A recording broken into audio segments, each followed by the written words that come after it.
Bon, écoutez, bonsoir à vous tous. Euh, Ce soir, donc, c'est le 22e webinaire qui est organisé par la RS Île-de-France, la section chirurgicale. Et nous sommes ravis de traiter un nouveau sujet, parce que depuis 2 ans, on a fait plusieurs webinaires sur la chirurgie mini-invasive assistée par robots, mais des robots pluridisciplinaires. Donc ce soir, on a des experts des robots monodisciplinaires et ils vont nous expliquer les avantages de ces techniques qui sont tout à fait différentes et en fait qui sont souvent, qui ont été développées par ces porteurs de projets depuis des années. Donc c'est une maturation progressive et c'est ce qui est vraiment intéressant et je les remercie par avance. Alors pour animer et modérer cette soirée, ce webinaire, nous sommes 3. Il y a Hélène Bugel, qui est ingénieure biomédicale Bonjour. et qui est référent biomédical à l'RS Île-de-France. Et il y a Didier Lestum qui est avec moi et qui est chargé de projet, chargé de mission pour la chirurgie assistée par robot à l'ARS Île-de-France. Donc, je crois que c'est Hélène Bugel qui va ouvrir la première session sur la thématique ORL. Alors, juste pour vous rappeler que les questions, il faut les poser dans Q et R et les questions seront synthétisées par les 3 modérateurs et en fin de réunion, on adressera les questions à chacun des intervenants. Bonjour, bonjour à toutes et tous. Donc, on va commencer, comme l'a dit le professeur, par la partie chirurgie ORL avec le docteur Yann Nguyen.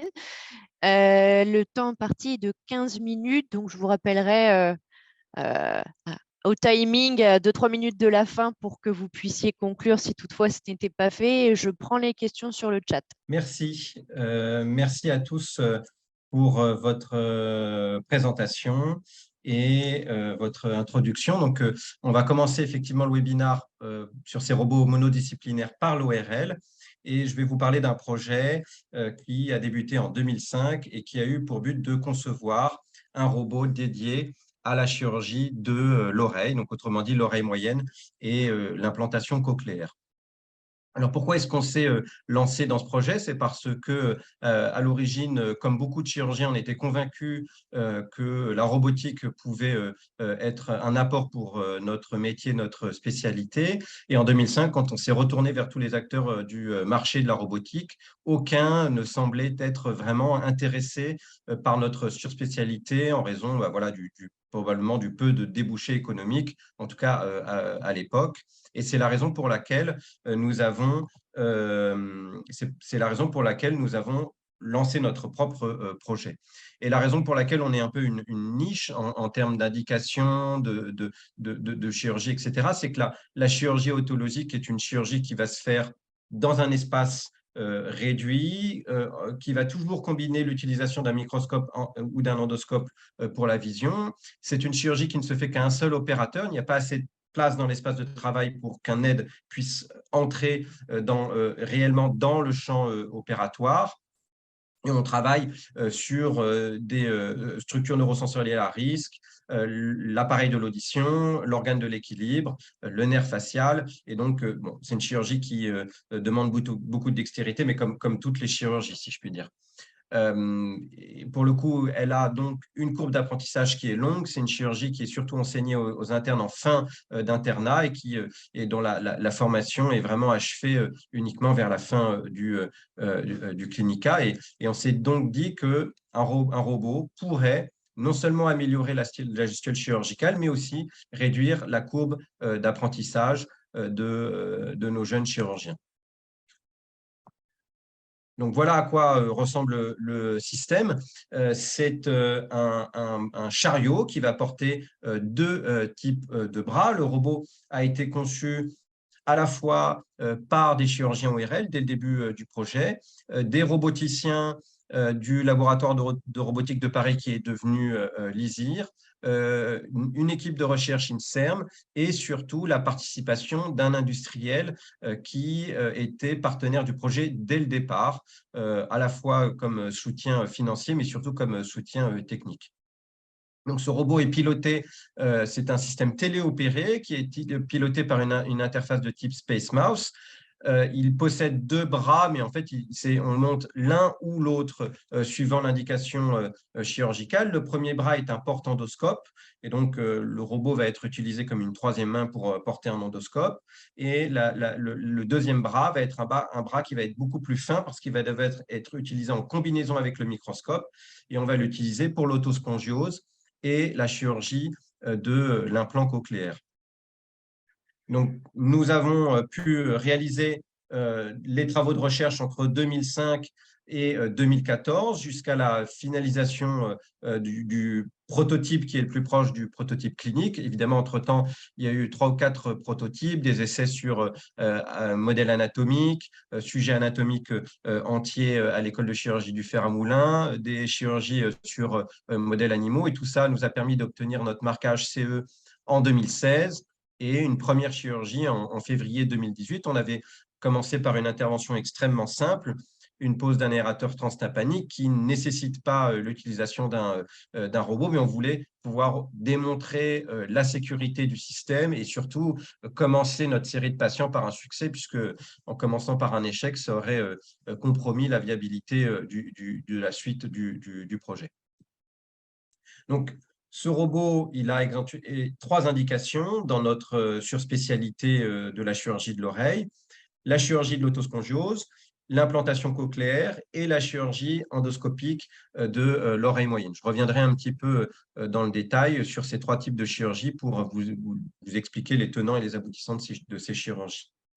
Dans l'autospongiose, le but, ça va être d'améliorer la précision du système. Pour faire simple, l'autospongiose est une maladie dans laquelle la chaîne des osselets, notamment le dernier osselet, l'étrier, va être bloqué, et la chirurgie va consister à lever cette ankylose ossiculaire en libérant l'étrier à l'aide de laser. On va en fait couper les branches de l'étrier, faire une platinotomie, ouvrir la platine de l'étrier au laser, et ensuite mettre en place un piston pour donc une prothèse, un faux osselet, pour aller assurer à nouveau la transmission mécanique de l'oreille. Donc, vous voyez l'installation opératoire du robot qui va être mis en place entre le patient et le microscope, d'où la nécessité d'avoir un bras le plus fin possible pour préserver le champ de vision. Et le robot va nous permettre en fait d'accroître la précision et la stabilité de nos tirs au laser. Ici, vous avez en haut une chirurgie qui est réalisée manuellement. Donc, c'est une chirurgie qui est réalisée à travers un spéculum, à travers le conduit auditif externe. Donc, le diamètre du spéculum est en général de 5 mm et la taille moyenne de nos instruments est de l'ordre du millimètre.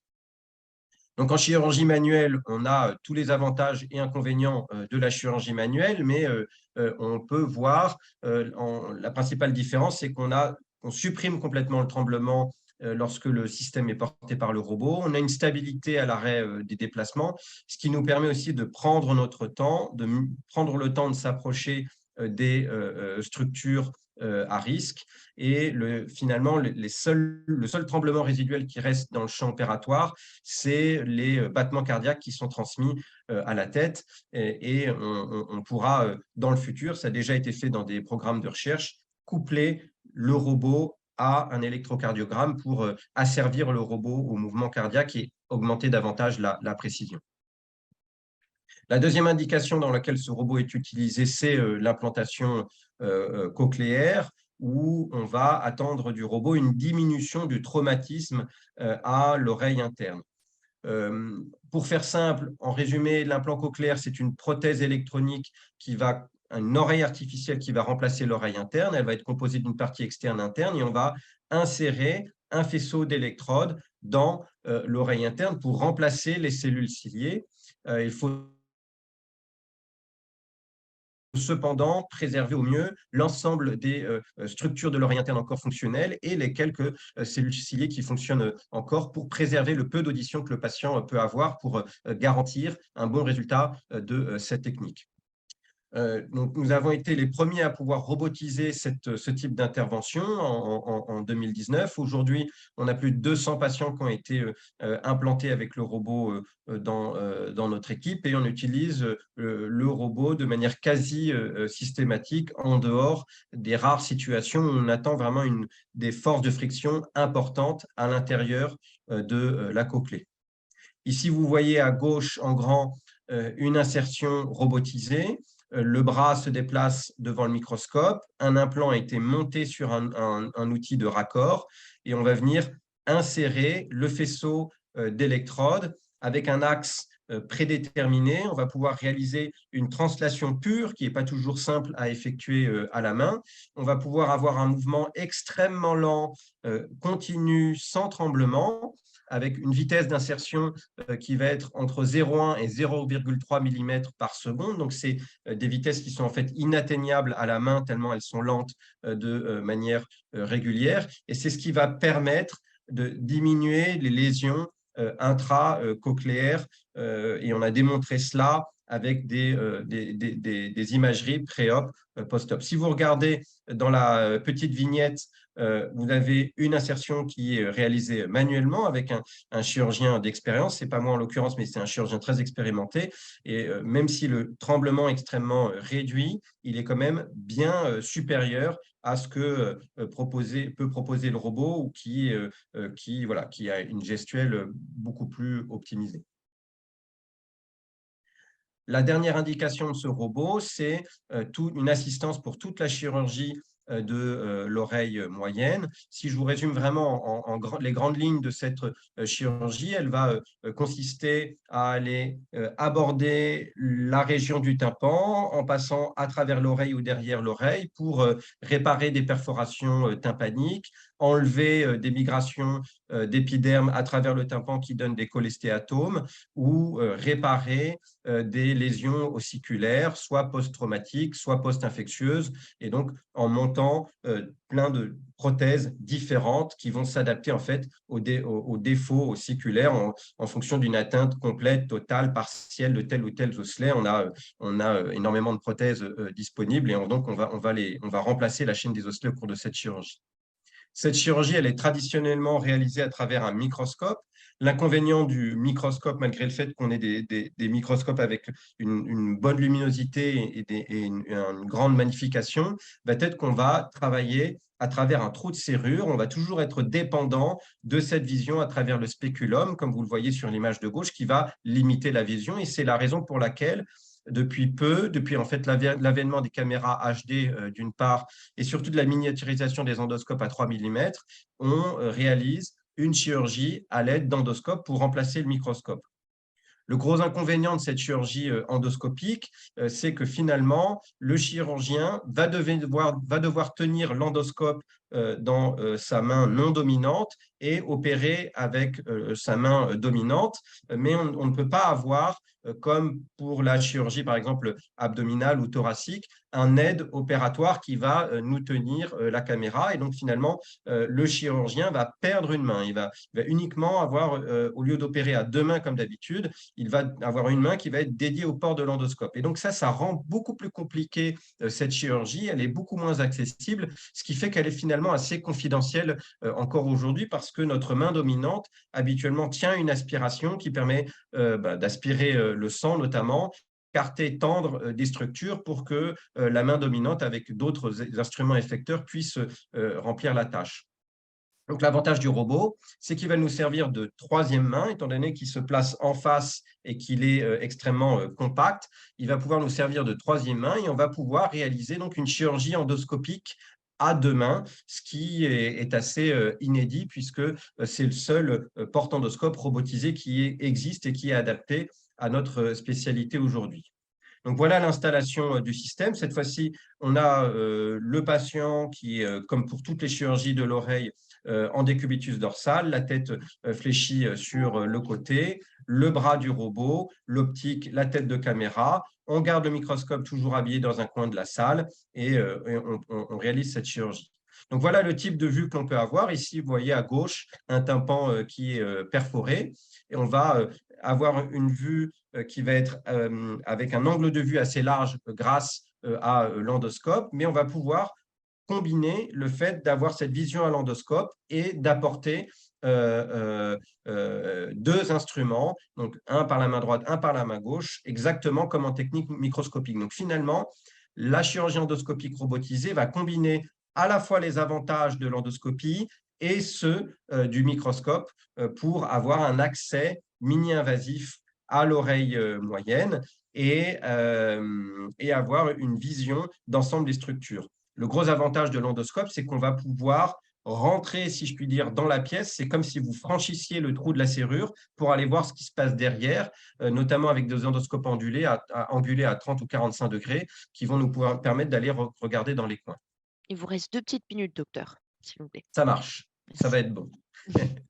Merci à vous. Donc, grâce à ces deux instruments, on peut effectuer tout type de gestes, notamment pour la réparation du tympan. On va venir glisser du cartilage, glisser des aponevroses. Et le fait d'avoir deux instruments va nous permettre d'avoir des translations, pousser les choses ou de pouvoir les faire tourner autour d'un point pivot, ce qui est très compliqué à faire lorsqu'on a un seul instrument. Donc aujourd'hui, le Robotol, c'est devenu un dispositif courant de notre bloc opératoire et on l'utilise au quotidien, tous les jours. Il va nous apporter un confort et sécurité dans la chirurgie de l'autospongiose, diminuer les traumatismes intracochléaires lors de l'implantation et faciliter, raccourcir l'apprentissage de la chirurgie endoscopique. Mon équipe à la Pitié et l'équipe de Necker avons créé une chaîne YouTube ici, Otology in Paris, où vous pourrez retrouver toutes ces vidéos en détail. Le Robotol, c'est aujourd'hui une vingtaine d'équipes dans le monde, essentiellement en Europe parce qu'on a le marquage CE et pas le marquage FDA qui est en cours, un dispositif en Chine, 900 patients opérés. Et si on se concentre sur l'Île-de-France, puisque ce séminaire est organisé par l'ARS Île-de-France, on peut être fier d'avoir 4 robots en Île-de-France et que le robot soit assemblé à Bagneux, donc conçu, assemblé et utilisé en Île-de-France. Merci. Merci à vous. La deuxième présentation, toujours sur la chirurgie robotisée de l'oreille, va être faite par le professeur Thierry Vandenabelle de l'hôpital Robert Debré de la PHP sur l'apport plutôt en ORL pédiatrique. Voilà. Allez-y, professeur, je vous laisse partager et vous avez également un quart d'heure de présentation. Donc, mon exposé va être tout à fait complémentaire de celui du professeur Yann Nguyen, à la différence près que notre expérience vis-à-vis du robot Robotol, dont il est largement le concepteur, est beaucoup plus récente. Mais justement, peut-être vous allez avoir les réflexions d'un novice ou presque dans la robotique en otologie, avec quelques particularités de l'ORL pédiatrique qui, en fait, exerce dans des espaces réduits, aussi bien en otologie que dans le sinus, le larynx, la base du crâne, avec, par rapport à l'adulte, une grande variabilité des repères anatomiques, des variations qui sont liées à la croissance, et puis une proportion plus importante de malformations congénitales rares. Et donc, toutes ces caractéristiques, en fait, expliquent le besoin que nous avons dans le domaine de l'ORL pédiatrique de systèmes de navigation de repérage 3D, de développer la chirurgie endoscopique et mini-invasive, et puis donc d'avoir des robots qui sont dédiés aux structures anatomiques de petite taille. Et donc, le développement du Robotol est évidemment pour nous, en ORL pédiatrique, un grand progrès. Et c'est pour ça que nous sommes particulièrement heureux de ce développement. Alors, la pathologie otologique pédiatrique ne comporte pas beaucoup d'autospongiose.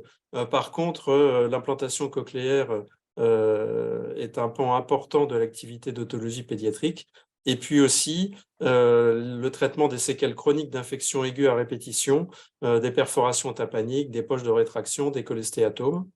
Et donc, pour nous, le but de développer la robotique en otologie pédiatrique, il s'agit d'abord réduire la nécessité des voies d'abord externes et améliorer les suites opératoires, raccourcir la durée d'hospitalisation, la durée de cicatrisation post-opératoire, les douleurs chez l'enfant plus particulièrement. Pour ce qui est de l'implantation cochléaire, comme chez l'adulte, il s'agit de réduire les lésions intracochléaires que nous faisons lorsque nous posons un implant avec une technique classique, non seulement pour réduire, pour préserver les restes auditifs, mais aussi pour préserver la structure cochléo-vestibulaire, car probablement d'ici quelques années vont se développer des thérapies géniques, notamment dans le domaine des surdité génétiques et congénitales, et qui vont devoir se développer, et donc la conservation de la structure est importante pour nous. Et puis aussi, il s'agit de développer la chirurgie endoscopique de l'oreille en pédiatrie, qui a démarré plus tard que dans le domaine adulte, et puis améliorer aussi la formation des jeunes chirurgiens à cette technique. Alors, comme Yann Nguyen le disait, la première implantation cochléaire chez l'adulte a été effectuée en 2019. Et donc, un des grands buts de cette présentation que je suis en train de vous faire, c'est d'étudier l'impact de l'implémentation de cette technique dans un programme d'otologie pédiatrique et voir en quoi ça a modifié notre façon de faire. Vous voyez ici le robot qui est installé. Et puis, la plus petite particularité que nous avons, c'est de ne pas utiliser un microscope. C'est un peu spécifique à notre équipe, mais d'utiliser un exoscope qui permet donc de libérer le champ opératoire. Et puis aussi, en termes d'enseignement, cela permet aussi de partager la même image entre les différents acteurs dans la salle d'opération. Et je trouve que c'est un outil d'enseignement qui est franchement extrêmement intéressant. Donc là, vous voyez ici le Robotol que nous avons depuis décembre 2022, qui a été financé à la fois par du mécénat et puis par l'hôpital sous forme d'une location avec option d'achat. Le mécénat a donc permis de financer environ 50% du robot. Et nous avons décidé de commencer par ce qui est le plus standardisé finalement dans notre pratique otologique, c'est l'implantation cochléaire et donc l'insertion robotisée des implants cochléaires. 4 chirurgiens seniors ont été formés, 2 PUPH, 1 PHU et 1 PH. Et pour le moment, le robot nous permet de faire des insertions d'électrodes droites. Dans le domaine de l'implant cochléaire, il existe 2 types d'électrodes, des électrodes préformées qui sont en cours d'étude pour des outils d'insertion spécifiques pour le robot, mais qui ne sont pas encore sortis, pas encore disponibles. Et pour le moment, donc, les électrodes droites qui correspondent à peu près à la moitié des implants cochléaires posés sont posables par la technique robotique. Et donc, nous avons combiné à la fois la chirurgie exoscopique, mais qui n'est pas le sujet de cette présentation, et l'insertion robotique, comme vous le voyez. Alors, ce que nous avons analysé comme données, c'est la durée et le nombre de sessions de formation nécessaires aux jeunes chirurgiens, enfin aux nouveaux chirurgiens plutôt, aux chirurgiens robotiques, la durée des procédures chirurgicales en comparant par rapport à un groupe contrôle effectué sans robot, la mesure des vitesses d'insertion d'électrodes, et puis aussi un questionnaire d'évaluation subjective par les chirurgiens qui était dédié spécifiquement à cette activité. Donc, du 19 décembre, c'est le premier implant que nous avons posé sous robot, au 27 avril. Bon, on continue depuis, bien entendu, mais on a bien arrêté l'étude à ce moment-là. Donc, 19 enfants ont été implantés, correspondant à 20 implants, parce qu'il y a eu un implant bilatéral par des électrodes droites. Et puis, le groupe témoin, durant la même période, 21 enfants ont été implantés, essentiellement avec des électrodes préformées. Vous regardez ici, bon, il y a 5% d'implants bilatéraux, 47% à droite, 47% à gauche, et puis à peu près une moitié-moitié d'électrodes droites versus électrodes préformées. Et puis à l'intérieur de ces électrodes droites, à peu près moitié-moitié des 2 fabricants principaux qui fabriquent ces implants cochléaires. Donc, vous voyez ici un petit peu la même vidéo que celle que présentait Yann. Vous voyez ici en haut l'insertion manuelle. On voit que c'est une insertion qu'on essaye de faire lente depuis un certain temps pour conserver les maximum la structure et les restes auditifs, mais vous voyez que le geste est quand même bien plus hésitant que l'entrée progressive du robot. On le rentre tellement lentement, qu'on a l'impression finalement que l'insertion ne progresse pas, alors qu'en fait, c'est une insertion très lente. En mesurant les durées d'intervention, cela ajoute environ 26 minutes à la procédure standard. Et dans ces 26 minutes, il y a en gros 9 minutes d'installation ou de houssage du robot, et puis 15 minutes liées à l'insertion elle-même de l'électrode, avec dans ces 15 minutes 3 périodes. Tout d'abord, 5 minutes de préparation de la trajectoire, 5 minutes où on va mettre l'électrode fixée sur l'instrument de porte-électrode et puis l'approcher jusqu'à l'entrée de l'oreille interne. Et puis enfin, 4 à 5 minutes consacrées à exclusivement l'entrée de l'électrode à l'intérieur de l'oreille interne, alors que d'habitude, même en faisant très très lentement, on peut difficilement faire des insertions de plus d'1 minute. Avec la vitesse d'insertion manuelle normale la plus lente possible est de l'ordre de 1 mm par seconde. Et avec le robot, on a obtenu des vitesses d'insertion de l'ordre de 0,17 mm par seconde, donc nettement inférieures, comme ce que disait Yann tout à l'heure. Une seule session de formation par chirurgien, mais intensive, de plus de 4 heures, a été effectuée, avec un score moyen de satisfaction des chirurgiens pour chaque procédure. Alors, on a une évaluation très, très difficile, c'est-à-dire qu'on était très exigeant, de 7,7 sur 10. Le principal problème rapporté, c'est en fait le conflit possible entre l'axe du bras Robotol et puis l'axe de vision de l'exoscope, parce qu'il faut bien voir l'insertion de notre électrode, et ça, c'est un petit apprentissage. Aucune complication péri- ou post-opératoire, pas de mauvais trajet de l'électrode à l'intérieur de l'oreille interne. Et donc, ce qui est souligné, c'est l'augmentation de la durée chirurgicale, mais ça, je crois que c'est vraiment inhérent à la technique et à la nécessité de prendre son temps pour faire ce type d'intervention. Alors, pour ce qui est du questionnaire, les questions posées aux chirurgiens, le robot Robotol est-il facile ou difficile à manipuler? Très facile, 36% des cas, facile, 63% des cas. Personne ne l'a trouvé compliqué. Après cette procédure, seriez-vous prêt à utiliser le Robotol pour toutes vos interventions d'implantation ou d'auto-endoscopie pédiatrique? 73%, oui, bien sûr, et très, très volontiers. Et le reste, oui. Donc, aucune perception négative. Alors, on débute maintenant, après cette phase consacrée à l'implant cochléaire, le début donc de la chirurgie auto-endoscopique. Et ici, vous voyez un enfant qui a un reliquat de cholestéatome, qu'on voit cette petite boule, qui est relativement mal placée. Et donc, le robot a permis, en utilisant les 2 instruments, dans la cavité postérieure de mastoïdectomie, d'aller retirer donc en ambulatoire cette perle de cholestéatome sans toucher à l'ossiculoplastie qui se trouvait pas loin. Et puis vous voyez ici avec une conservation de l'audition post-opératoire à 1 mois qui est tout à fait même symétrique par rapport à l'autre côté. Donc réellement une satisfaction tout à fait importante vis-à-vis de ce type de technique. Il reste encore un petit reliquat du cholestéatome qui va être retiré gentiment ensuite. Et donc, avec un contrôle endoscopique que je ne vous montre pas là, mais qui permet vraiment de se balader dans la cavité avec des endoscopes d'angulation différentes, de faire des choses qu'on peut faire avec une main, mais de façon beaucoup plus difficile, en fait. Voilà. Puis là, vous voyez, on ressort de l'incision. Alors, en conclusion, je dirais que l'utilisation du Robotol associé à l'exoscopie est marquée par une courbe d'apprentissage qui est quand même très courte, un taux de satisfaction élevé, une facilité d'utilisation qui permet de développer la chirurgie auto-endoscopique chez l'enfant, un modèle économique satisfaisant, Yann n'en a pas parlé, mais c'est tout à fait satisfaisant et éco-responsable parce qu'il y a peu de consommables. Les consommables sont limités aux housses ou stériles, ce qui est quand même pas négligeable par rapport à d'autres robots bien plus coûteux. L'augmentation de la durée chirurgicale, des améliorations sont possibles avec l'habitude, mais bon, il y a aussi la nécessité de faire les choses bien et calmement. Et puis l'importance du travail en équipe, chirurgien senior, junior et IBOD. Effectivement, ça c'est commun à toutes les techniques robotiques. Donc dans le futur, ce que c'est déjà du présent d'ailleurs, c'est le développement de la chirurgie endoscopique pédiatrique de l'oreille. C'est les monitorings péropératoires de la fonction cochléaire que nous faisons déjà. Et puis, c'est aussi l'extension aux autres chirurgies ORL pédiatriques.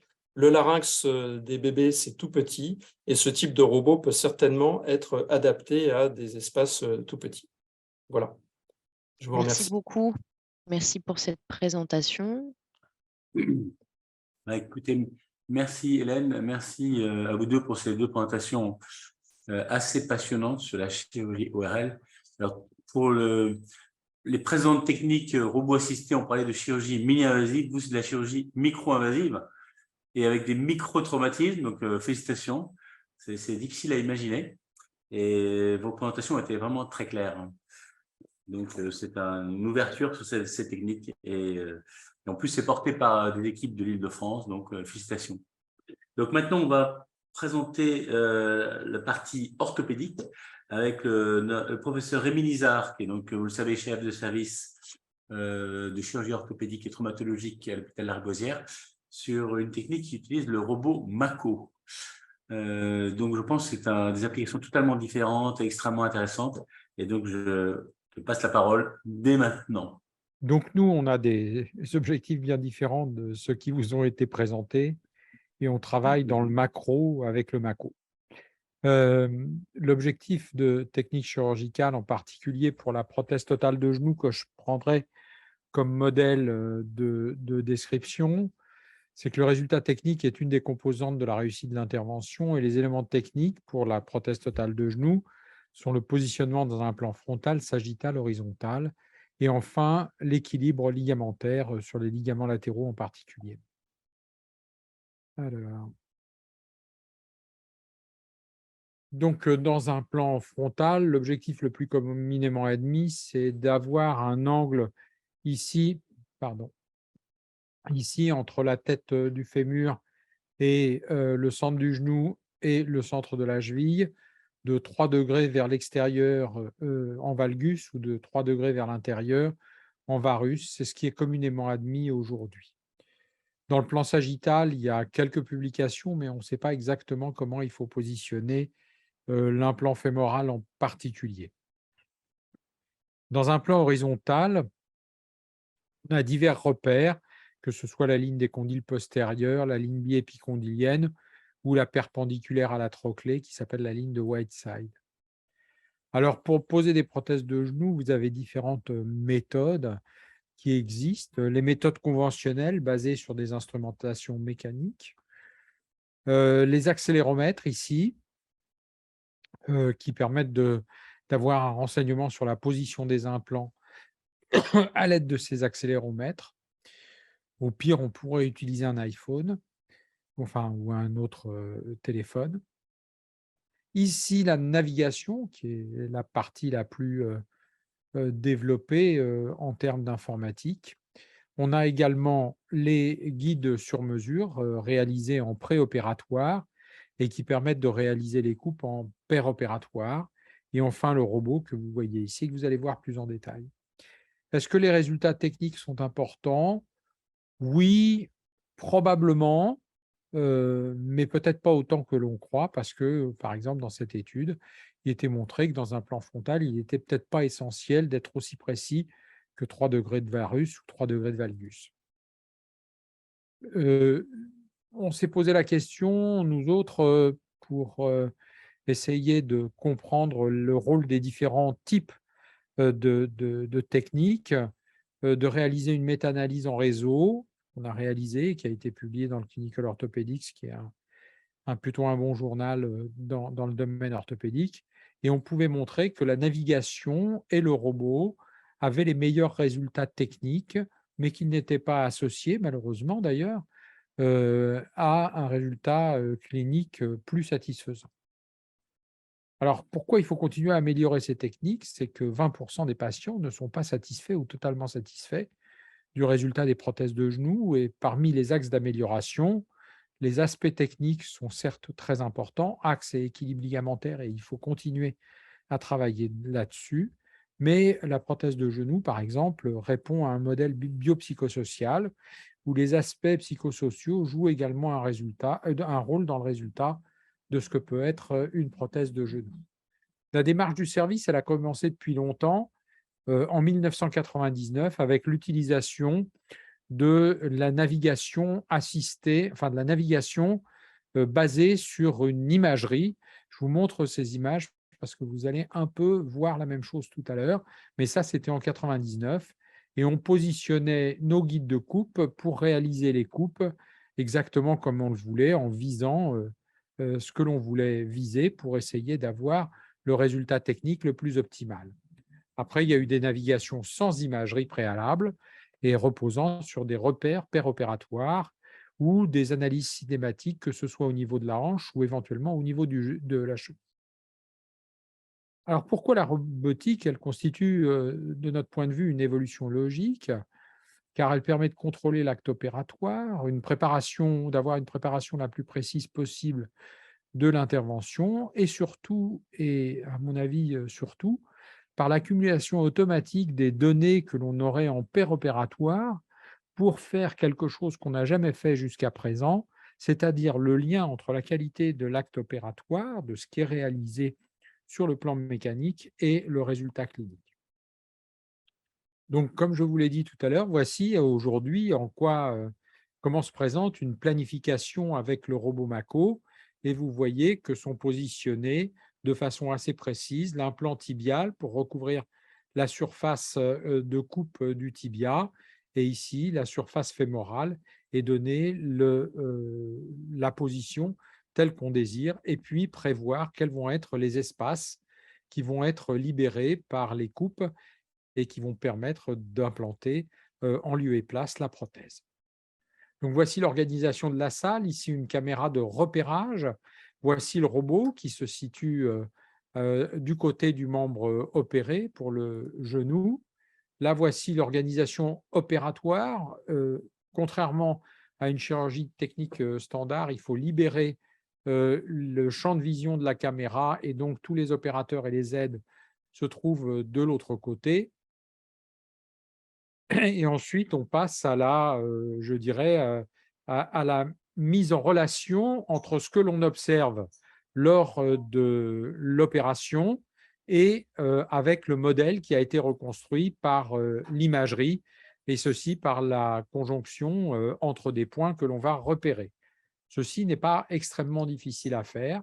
Ça, ici, c'est pour le fémur, comme vous le voyez, et il y a la même chose sur le tibia. Et après, une fois qu'on a fait ces repérages, on peut amener le robot qui va être repéré par la caméra. Ici, vous avez le robot qui est repéré avec ces instruments réfléchissants. De la même manière, on a planté des capteurs sur le fémur et sur le tibia, ce qui permet, avec le robot, de réaliser directement les coupes sans avoir besoin de guide de coupe. Il y a le son avec. Et voilà, on réalise de cette façon les coupes et on voit ce qu'on a à couper en vert. C'est un peu comme un jeu vidéo. Et de la même manière, là, on fait les coupes ici, antérieures et postérieures. Ici, la coupe antérieure du fémur que vous pouvez voir. Et vous voyez qu'on retire la partie verte. Et en retirant la partie verte, ça veut dire qu'on est là où on devrait être. Pardon. Ensuite, les différentes coupes. Ici, les coupes postérieures ou la coupe du tibia qui est dans la même position. Ici, la coupe du tibia que l'on réalise de la même manière. Une fois qu'on a fait ça, on met les implants d'essai en place et de cette façon, on peut avoir une mesure précise des espaces que l'on essaye d'être à peu près, enfin, qu'on essaye d'être au millimètre près. Un millimètre, c'est probablement pas tout à fait important, mais ceci permet de vérifier qu'on n'a pas de récurvatum ou de flessum, de vérifier qu'on n'a pas de varus ou de valgus qui soit excessif. On peut même observer la course rotulienne, c'est-à-dire que la rotule se positionne exactement dans la trochlée prothétique. Au bout de 3 mois d'expérience, car nous avons commencé en mars seulement, nous avons réalisé 42 prothèses totales de genoux et 12 prothèses totales de hanches, car il est possible de faire des prothèses totales de hanches selon les mêmes conditions. On a réalisé également des prothèses partielles du genou, ce qu'on appelle des prothèses unicompartimentales, et donc ceci est permis par le robot. Pour nous, l'essai randomisé n'est pas l'approche la plus pertinente parce que le nombre d'inclusions devrait être considérable et le temps de réponse à la question beaucoup trop important. Et ce qui répond probablement le mieux sur le plan méthodologique, c'est d'utiliser des techniques de contrôle qualité par la technique de QSOM qui répond à ces exigences, à une exigence double, Premièrement, de vérifier que l'on fait bien tout le temps, et deuxièmement, de mesurer grâce à une autre technique qui s'appelle le LC, Learning Curve Custom, qui permet de savoir au bout de combien de temps on devient stable dans la performance. Pardon, je vais essayer de revenir en arrière.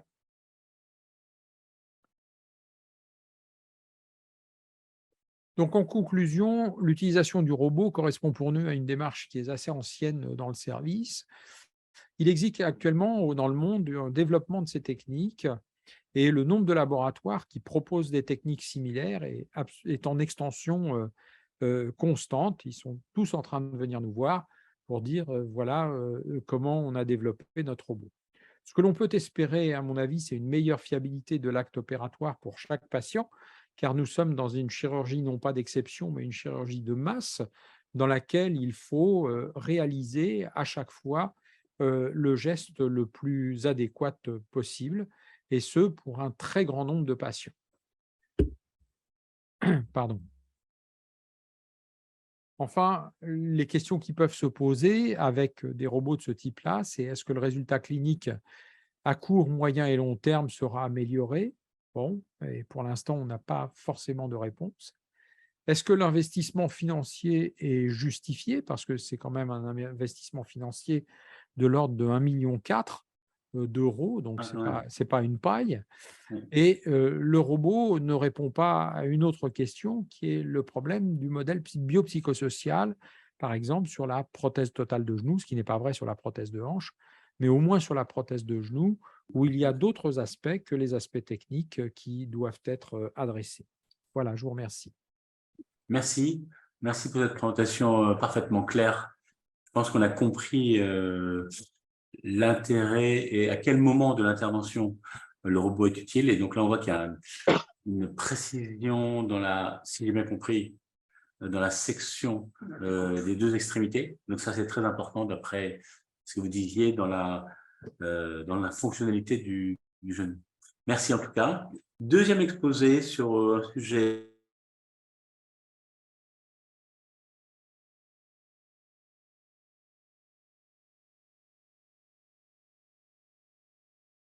professeur associé au Collège de médecine des hôpitaux de Paris.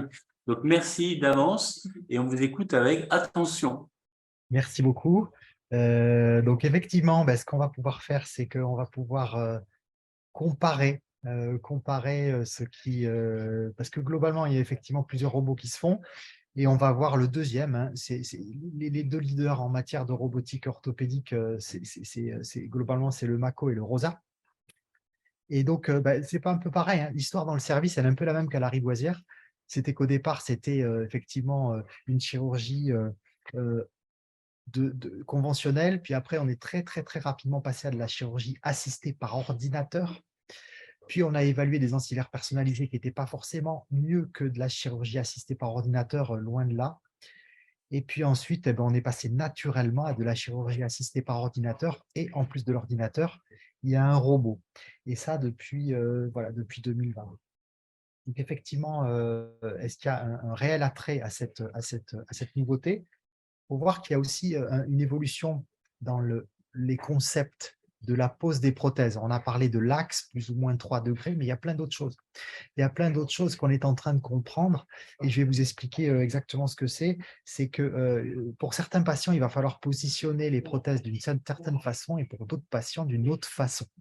Et donc, l'objectif n'est pas forcément le même. Et si on a un même objectif pour tous les patients, on va avoir des résultats qui seront exactement les mêmes en moyenne. Et donc, globalement, c'est ça. On se rend compte que les concepts modernes, maintenant, ils sont mixtes. On adapte un peu à la morphologie du patient. La pose des prothèses. Et ce qu'il faut savoir, c'est que cette adaptation, elle ne peut pas se faire en préopératoire. Et globalement, ce que disent un peu tous les spécialistes du robot, et dont je fais partie, c'est qu'il faut en fait redémarrer à zéro la compréhension qu'on avait du positionnement des prothèses. Parce qu'effectivement, là, on est en train de s'apercevoir qu'il y a plein de choses qu'on peut adapter pendant l'intervention. Et que ça va nous permettre de totalement changer notre façon de faire et de probablement justement changer les résultats puisqu'on va être beaucoup plus précis par rapport à ce qu'on décide de faire sur un patient. Donc oui, il faut un meilleur GPS. Au départ, on partait avec une carte et puis vous voyez, on arrive maintenant à des choses, il faut suivre les évolutions technologiques. Donc, comme je le disais, nous, on a fait de la chirurgie assistée par ordinateur. On en a mis à peu près 6000, des prothèses totales de genoux par ordinateur. Et puis, depuis qu'on est passé au robot, donc ça fait à peu près 2 ans et demi, c'était en mars 2021. Il y en a à peu près 400 qui ont été faites depuis 400-500. Donc, ça fait une certaine expérience quand même en matière de prothèse totale de genoux. Alors oui, la navigation et donc la robotique, elle était précise. C'était ce qu'il y avait de plus précis, la navigation, la chirurgie assistée par ordinateur, mais vous voyez, pas totalement. C'est-à-dire que la navigation au milieu, c'était globalement jusqu'à 9% d'erreur par rapport à ce qu'on avait décidé de faire. Encore fallait-il que ce soit la bonne décision. Et par rapport au conventionnel, on arrive jusqu'à 31% d'erreur de plus ou moins 3 degrés sur la chirurgie conventionnelle. Donc effectivement, l'idée, c'était de faire on est déjà à plus de 90%. Il y a aussi une pertinence scientifique à utiliser tout ça. On a déjà publié aussi 2-3 choses dans la littérature sur l'expérience qu'on a du positionnement, et en particulier en rotation tibiale et fémorale. Et donc, l'idée, c'était de savoir si on pouvait faire mieux. Alors oui, faire mieux pendant l'intervention, sachant qu'on est déjà bon dans 90% des cas. Eh bien oui, c'était ça l'idée. C'est ça l'apport réel du robot, c'est de pouvoir aller encore déjà plus précisément dans ce qu'on veut faire.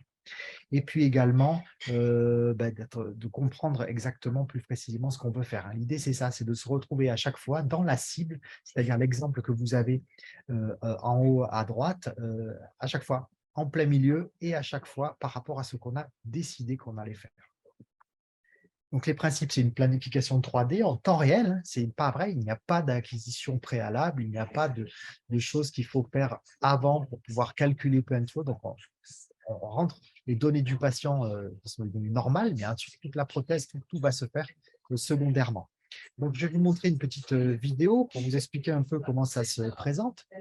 On fait un fichier numérique pour le patient, mais un fichier pour lequel il y a son âge, sa date de naissance, son sexe, le côté du genou.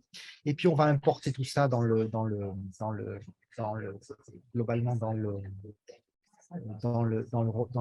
robot. On va champer le robot qui lui aussi se retrouve derrière. Et puis, on va mettre en place des fiches de fixation qui permettent que le genou soit reconnu dans l'espace et dans les 3 dimensions. Vous voyez, c'est à peu près le même principe que le Mako, mais il va y avoir des petites différences. Ensuite, on va faire une acquisition des repères osseux qui sont globalement qu'on puisse avoir une précision parfaite de où se trouve le genou dans les 3 dimensions, pour ce qui est du tibia, pour ce qui est du fémur, de la hanche, etc. Et on se retrouve avec des paramètres comme ça, de flexion, d'extension, et on peut mesurer de combien bouge le genou, quelle est la laxité ligamentaire. Et en fonction de ces paramètres-là, on va pouvoir décider de combien on résèque, de combien d'os on enlève, de combien de degrés on laisse, de combien de demi-degrés on laisse, de combien de demi-millimètres on laisse dans la prothèse. Et ça, c'est très important, parce que c'est ça qui va nous permettre de décider exactement ce dont je vous parlais, de prendre la décision de ce patient, je le mets à 0 de valgus et 0 de varus, comme on voit ici, en haut, en bas, ou pas. Donc, ce patient, je vais lui laisser un peu de varus dans le tibia parce que c'est son morphotype et parce que c'est probablement mieux pour lui, et parce que j'aurai un meilleur équilibrage ligamentaire, même s'il est à 3 degrés, c'est pour un résultat fonctionnel meilleur, c'était ça la bonne décision à prendre. Donc, on va pouvoir ensuite, une fois qu'on a fait les acquisitions, en fait, la différence par rapport à l'autre robot, c'est que le robot va se positionner pour placer le guide de coupe. C'est-à-dire que c'est le robot qui fait le guide de coupe et pas le robot qui est globalement à la scie. Alors, la différence, elle est peu importe. C'est globalement, vous voyez, le robot se positionne tout seul devant le genou.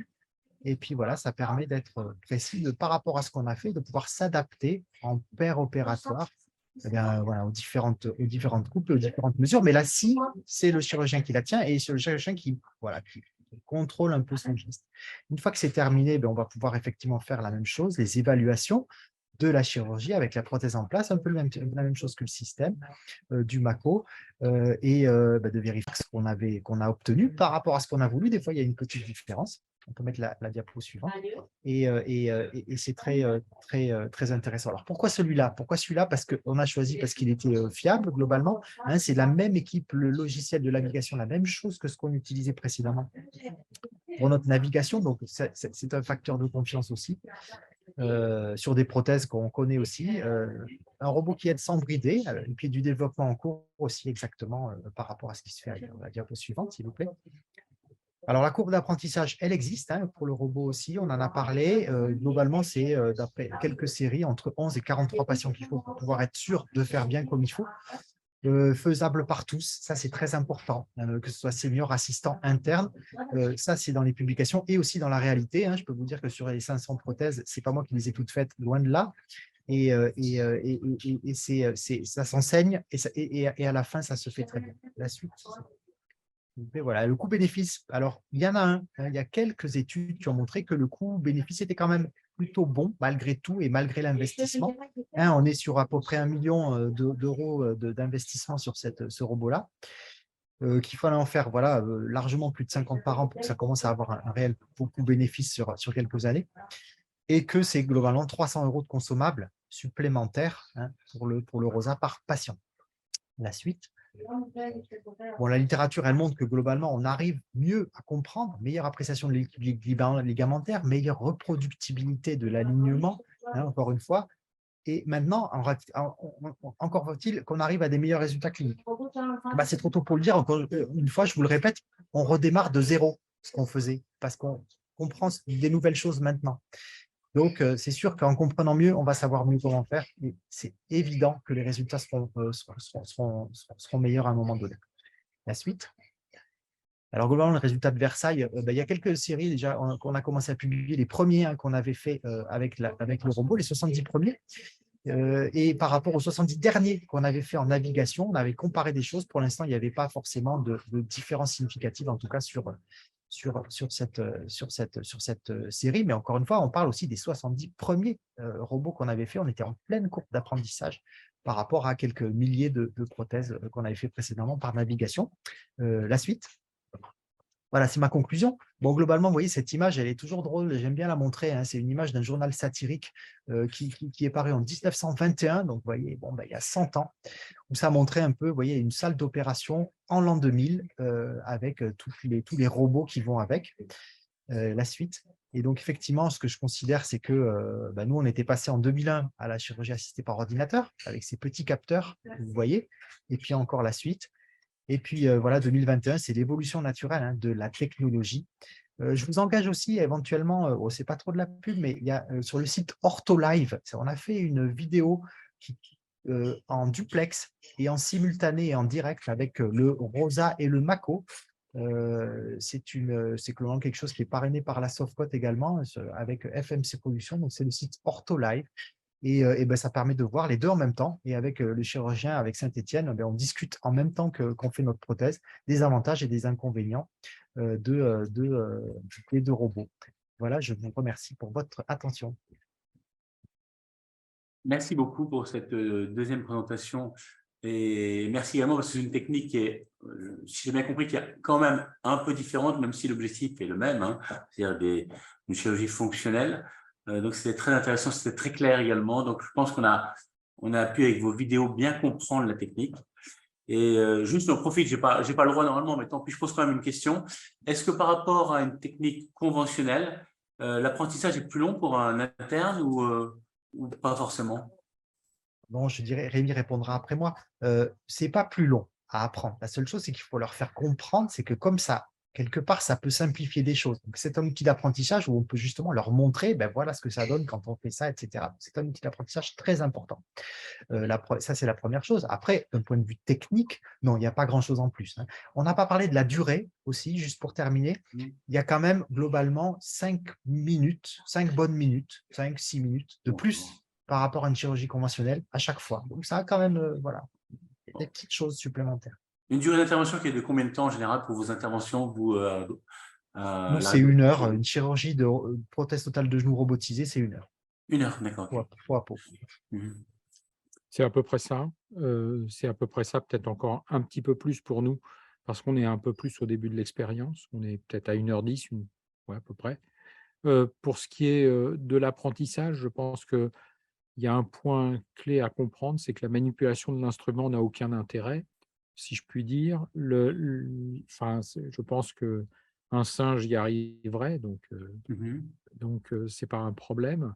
Ce qui est plus le problème, c'est de faire comprendre tous les concepts qu'on n'a pas voulu développer, ni moi, ni Nicolas, parce que ce sont des concepts un peu rébarbatifs, mais sur comment on décide dans quelle orientation telle ou telle coupe doit être faite, comment on évalue un équilibre ligamentaire, doit-on réaliser à chaque fois quelque chose qui soit proche d'un axe de zéro ou doit-on choisir en fonction du patient, ce qui me paraît être encore une question largement non résolue. Donc voilà, il y a tout ça. Et donc tout ça est à apprendre par le collègue interne. Et ça, c'est beaucoup plus difficile que d'appuyer sur la gâchette. D'accord, ok. Donc, c'est-à-dire qu'il y a une préparation qui est vraiment extrêmement importante. Donc, c'est un outil qui vous sert finalement à préparer l'intervention, l'incision, la pose. Oui, exactement. Et le temps de préparation et de réflexion là-dessus est très important. Et si je devais donner un avantage au système avec imagerie, parce que moi j'ai commencé comme ça avec la navigation et qu'avec le robot, on a décidé de faire comme ça, c'est que l'imagerie permet exactement d'avoir toutes les composantes de la réflexion, c'est-à-dire y compris la rotation axiale de l'implant fémoral ou de l'implant tibial, ce que ne permet pas un système sans imagerie. Parce que, par exemple, le repérage des épicondyles est très aléatoire avec un système sans imagerie. Il est basé sur un scanner et donc on voit parfaitement un axe épicondylien qu'on appelle l'axe épicondylien, peu importe lequel c'est, mais cet axe-là est parfaitement visible sur un scanner. Donc là-dessus, j'y trouve un avantage et ça a été démontré d'ailleurs qu'il n'y avait pas d'intérêt dans le positionnement en rotation dans les systèmes sans imagerie parce qu'on est totalement, on est assez aléatoire. D'accord. Et juste encore une dernière question interdite. Vous avez parlé tous les deux de la prothèse du genou et pour les prothèses de hanche du fémur, est-ce qu'il y a des applications aussi qui ont été faites avec ce type de robot? Nous, on a déjà fait une bonne douzaine, quinzaine de prothèses totales de hanche avec le robot. Il y a pas mal d'avantages là-dessus, encore une fois. C'est toujours avec le même esprit, c'est-à-dire d'améliorer la fiabilité du geste et laisser de moins en moins de place à l'aléatoire. Et c'est peut-être encore plus vrai à la hanche que ça ne l'est au genou. Parce que à la hanche, finalement, on n'avait que des repères spatiaux qui dépendent du chirurgien. On a quelques repères anatomiques qui ne sont pas aussi fiables que cela. Et là, justement, avec une imagerie, avec le système de robot, on sait exactement comment on doit forer la profondeur de forage du cotyle, la hauteur de coupe du fémur, les tailles qui sont bien adaptées. Et là aussi, il est clair que le robot est un avantage. Et plus tard, parce que ça, c'est l'enjeu de demain, c'est la prothèse d'épaule, où là, on travaille sur des petites surfaces avec des très gros instruments. Ce qu'on fait aujourd'hui est là encore très manuel, très artisanal. Et donc, on peut passer à quelque chose qui ressemble plus à une industrialisation du process, sachant que les prothèses totales d'épaule augmentent en nombre dans le monde. Merci. Peut-être Nicolas Pujol avait un commentaire sur la hanche aussi. Oui, il y a du développement en cours, effectivement. C'est la deuxième étape. La hanche, les premiers, c'était le genou. Après, la hanche arrive. Et la troisième, c'est l'épaule. Donc, tout ça, ça arrive dans les années qui viennent avec le même enfin, c'est déjà arrivé, mais il y a encore, il modifie un peu les techniques et la façon dont ça permet d'optimiser les choses avec le même robot. Alors, ce sont des robots qui sont à chaque fois, faits par les industriels. Donc, chaque robot est un peu captif de la prothèse qu'on y met. Il faut le savoir. Et chaque industriel en sort. Hein. Pour l'instant, on vous a montré les deux qui ont largement le leadership dans le monde. Bon, il y en a encore 3-4 qui existent pour le moment et il y en a d'autres qui vont fleurir, quoi. Okay. Merci vraiment à tous les deux. Je passe la parole à Didier Le Stum pour la dernière session. Bien, bonsoir. Pardon, bonsoir. Donc, on va s'intéresser maintenant, je pense, avec un petit peu le même contexte d'ailleurs, à la neurochirurgie, avec, je pense, toujours les problèmes de recherche de fiabilité, de pression du geste, avec 2 intervenants. Le premier, c'est le docteur Zanello de Sainte-Anne, à qui je passe la parole. Merci beaucoup de l'invitation. Je remercie l'ARS Île-de-France, donc l'ensemble de son équipe pour l'invitation et pour parler de la robotique en neurochirurgie. Alors, on va nous pouvoir brosser un portrait un peu plus ancien. Ça fait désormais 20 ans qu'il y a de la robotique en neurochirurgie à Sainte-Anne. J'ai fait un très bref historique parce qu'on avait dit que ce n'était pas trop le topo, mais je trouvais ça intéressant de voir à quel point les robots avaient finalement pas énormément évolué entre ce qui se faisait en 85 et ce qui se propose désormais. On voit que là, il y a toujours, en fait, on parle de robots, mais il n'y a pas vraiment de robotique chirurgicale. C'est un télémanipulateur. Donc, on voit en fait, souvent, c'est des bras industriels plus ou moins optimisés qui servent à faire cette robotique chirurgicale. C'est pour ça que je mettais l'importance de l'image et de la communication, parce que pour prouver un bénéfice du robot, c'est difficile, mais pour prouver aux patients qu'ils ne doivent pas venir dans un centre où il y a un robot, c'est encore plus dur. Donc, c'est très important désormais d'avoir un robot un peu partout. Et je pense que ce sera un gros enjeu d'arriver à montrer un bénéfice réel. Donc, à Sainte-Anne, désormais, c'est un outil qui est utilisé quotidiennement. Il y a plus de 100 procédures qui sont faites. C'est de reste des petits volumes, parce que ça va être un des bémols de la neurochirurgie. Pourquoi très vite en neurochirurgie, on s'est intéressé à la robotique chirurgicale? Parce qu'il y a une nécessité de précision, on va dire, de l'ordre du millimètre, donc que ce soit pour la stéréoélectroencéphalographie, donc le fait de mettre plusieurs électrodes dans la tête des patients souffrant de crise d'épilepsie pharmacorésistante pour définir la zone épileptogène. On multipliait, fut un temps, les pièces mécaniques avec des cadres plus ou moins complexes. Il y a une photo du cadre de Thalerex qui était inventé à Sainte-Anne, cette technique, et on voit qu'il y avait beaucoup de pièces mécaniques, ça induisait forcément un risque d'imprécision. Et pour la stimulation cérébrale profonde, le développement moderne est aussi français. Donc là, c'est un nouveau cocorico. Et donc là, il y a besoin de petites structures. Et donc, pareil, on a besoin d'être très précis. Et pour ça, on a difficilement fait mieux que le robot. Donc, il y a 2 quand même grands axes en neurochirurgie. Vous avez vu, je vais beaucoup me concentrer sur la partie chirurgie du cerveau, donc du mou. Donc, ça reste des pathologies rares. Pour avoir une autre idée, il y a 3000 gliomes de Bagrave par an en France. Donc, c'est une pathologie rare. Ça fait que c'est des petits volumes, que pour moitié des industriels à développer des robots, ce n'est pas simple.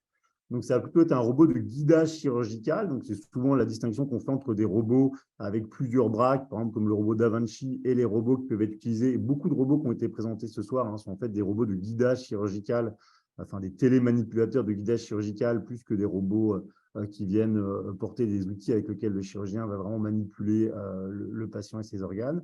Et après, la chirurgie du rachis, le dur, où là, c'est beaucoup plus fréquent. Il y a au moins 7 options robotiques qui sont disponibles pour la chirurgie du rachis. Il y a finalement assez peu de solutions robotiques s'adaptent aux 2 situations. Peut-être que le collègue suivant parlera du ROSA qui peut faire les 2, mais pour celui qui est à Sainte-Anne, qui est le Neuromate, on ne peut pas faire les 2. Pour les procédures usuellement faites à Sainte-Anne, donc il y a les biopsies chirurgicales qui représentent le gros de l'activité robotique. Et en gros, on a pu montrer qu'entre ce qu'on souhaitait faire et ce qu'on faisait réellement, on était dans cet ordre de précision du millimètre. C'est un travail pas mal récent qu'on a pu reprendre, notamment les nouvelles techniques robotiques qui accélèrent encore un petit peu le recalage en fait, du patient réel dans le logiciel du robot. Et donc, désormais, on a une vitesse, je veux dire, de biopsie qui se rapproche de ce qui peut être fait avec un cadre. Pour les stéréoélectroencéphalographies, on reprend également la série récente robotique. Et là, on met plusieurs électrodes, on avait dit intracérébrales, et pas, on a une bonne précision. Et pour la stimulation cérébrale profonde, avec éventuellement des indications où il faut vraiment encore plus faire attention, je pense aux pathologies psychiatriques qui sont d'un intérêt majeur au GHU Paris-Sainte-Anne. Pareil, là, il faut essayer d'être très, très précis. Et pour l'instant, il n'y a jamais eu besoin de reprendre des patients pour des hématomes importants suite à une stimulation cérébrale profonde au GHU Paris-Sainte-Anne. Je voulais vraiment faire cette diapositive parce que quelque chose qui, moi, m'intéresse beaucoup et je pense qu'il est un manque dans pas mal de solutions robotiques, c'est le couplage avec une imagerie péropératoire. Je pense que c'est capital, en fait, parce qu'il y a toutes les structures dues, en fait, on peut les voir bien et les techniques qu'on peut amener au bloc opératoire et guider le robot avec une imagerie péropératoire peut permettre d'envisager un robot qui fait des choses un peu toute seule, donc en fait, un vrai robot et plus un télémanipulateur. Donc là, on voit la salle en fait, de 58 qui avait peu évolué en 1980, avec en fait un arceau qui courait à 360 degrés quasiment tout autour de la tête du patient par des imageries 3D. Ensuite, on est arrivé à une salle robotisée dès 2004, j'ai dit, où là, pareil, il y a des capteurs plans qui vont faire une imagerie. Et en fait, un patient qui était présenté toujours un peu au même endroit dans la pièce, ça me paraît aussi très important. En fait, c'est la présentation du patient qui devrait être standardisée. C'est comme quand vous parlez à des gens qui font de la robotique industrielle, en fait, la pièce, elle arrive toujours au même moment, au même endroit. Et ça, en chirurgie, on adore le côté, donc nous, ce qu'on a fait aussi, une imagerie mobile qui peut aller enterrer dans toutes les salles, mais en fait, plus vous multipliez les facteurs qui peuvent varier, les variables, plus c'est compliqué d'être très précis, d'être reproductible, et plus c'est difficile de faire confiance à la machine. Donc, il y a un gros enjeu, à mes yeux, majeur, sur l'imagerie péropératoire et le couplage imagerie opératoire robot. Pour le robot chirurgical, donc c'est à Sainte-Anne, là, c'était pour présenter brièvement les évolutions, et je me suis permis de surligner en bleu le neurolocate, qui est la façon de recaler dans l'espace de la salle le bras du robot. Donc, il y a 5 billes de rubis, on fait une acquisition 3D, et ensuite, le robot, en fait, sait où il est dans le positionnement du monde réel, j'ai envie de dire, de la salle opératoire. Et là, c'est quelque chose que je vais développer un petit peu pour l'endoscopie, parce qu'on a essayé d'introduire une nouvelle technique chirurgicale au GHU Paris-Sainte-Anne via le robot. Donc, c'est la ventriculocysternostomie. C'est le but d'aller faire un trou pour faire une dérivation du liquide cérébrospinal dans le plancher du troisième ventricule. Il y a toujours un besoin de trajet rectiligne intracérébral avec des mouvements contrôlés de l'endoscope et la plus grande précision possible, d'où l'intérêt du robot. Là, j'ai tâché de lancer la petite vidéo qu'on pourra éventuellement accélérer. Est-ce que vous la voyez? Donc là, la planification préopératoire, ça pareil, c'est crucial à mes yeux. C'est aussi un des gros intérêts du robot qui force le chirurgien à planifier son acte. Ensuite, on fixe la tête du patient. Et nous, on a une facilité parce que le crâne, il est assez simple à fixer. Donc là, c'est dans une embase de cadre de Talerac parce qu'on est à Sainte-Anne, on peut servir d'autres types de fixation. Le fameux neurolocate qui vient se mettre près de la tête du patient. Donc là, qui permet en fait au bras robotisé de savoir où il est dans l'espace de la pièce. Là, on voit, maintenant, il y a l'acquisition 3D qu'on vient fusionner avec l'imagerie préopératoire qui a été acquise. En général, on vient fusionner ça avec une IRM cérébrale. Et là, ensuite, on voit, donc là, on fait nous-mêmes un contrôle additionnel pour être sûr que le robot est bien aligné dans la trajectoire qu'on veut faire. Là, on voit, il y a un petit bout métallique qui vient pointer la trajectoire qu'on veut faire. On tourne à 360 degrés pour être sûr qu'on est bien aligné. Le porte-endoscope que vous voyez ici. Ensuite, on va pouvoir mettre une petite pièce qui adapte l'endoscope. Donc, cette pièce-ci, on branche l'endoscope dessus.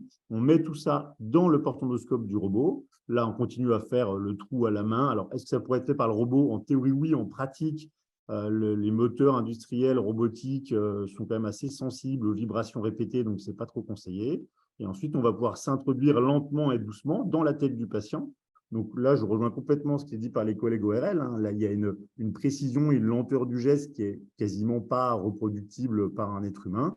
Et ensuite, on peut naviguer en intracérébral. On voit un foramen de Monro, donc une structure qu'il ne faut surtout pas léser.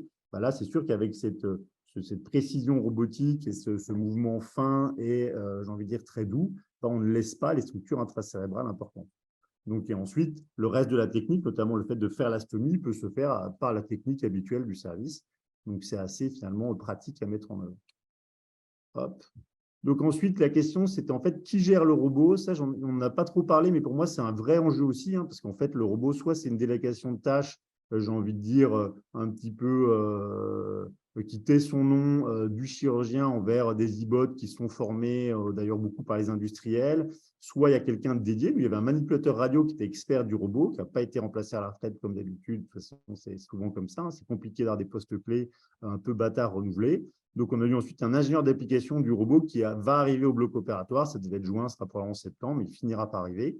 Et ensuite, tâcher de faire des protocoles dédiés pour que l'ensemble de l'équipe s'en serve et pas seulement un chirurgien.